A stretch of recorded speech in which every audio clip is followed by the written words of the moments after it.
ابن ابی حاتم نے ابو ہریرہ رضی اللہ تعالی عنہ سے روایت کی، جب اللہ تعالیٰ نے آدم علیہ السلام کو پیدا کرنے کا ارادہ فرمایا تو عرش اٹھانے والے فرشتوں میں سے ایک کو بھیجا کہ زمین سے کچھ مٹی لے آؤ۔ جب فرشتہ مٹی لینے آیا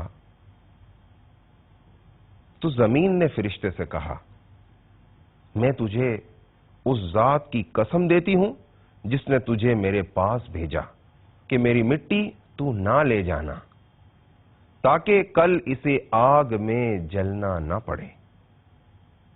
جب وہ خدا کی بارگاہ میں پہنچا تو اللہ تعالیٰ نے دریافت فرمایا کہ مٹی کیوں نہ لائے؟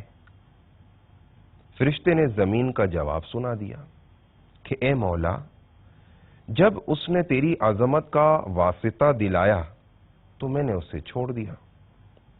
تو اللہ تعالیٰ نے دوسرے فرشتوں کو بھیجا، اس کے ساتھ بھی یہی معاملہ ہوا، حتیٰ کہ ملک الموت علیہ السلام کو بھیجا۔ زمین نے ان کو بھی یہی جواب دیا۔ تو آپ علیہ السلام نے فرمایا، اے زمین، جس ذات نے مجھے تیری طرف بھیجا ہے وہ تجھ سے زائد اطاعت و فرما برداری کے لائق ہے، میں اس کے حکم کے سامنے تیری بات کیسے مان سکتا ہوں؟ چنانچہ آپ علیہ السلام نے زمین کے مختلف حصوں سے تھوڑی تھوڑی مٹی لی اور بارگاہ رب باری عز و جل میں حاضر ہوئے تو خدا نے اس کو جنت کے پانی سے گوندھا تو وہ کیچڑ ہو گئی۔ پھر اللہ تعالیٰ نے اس سے آدم علیہ السلام کو پیدا فرما دیا۔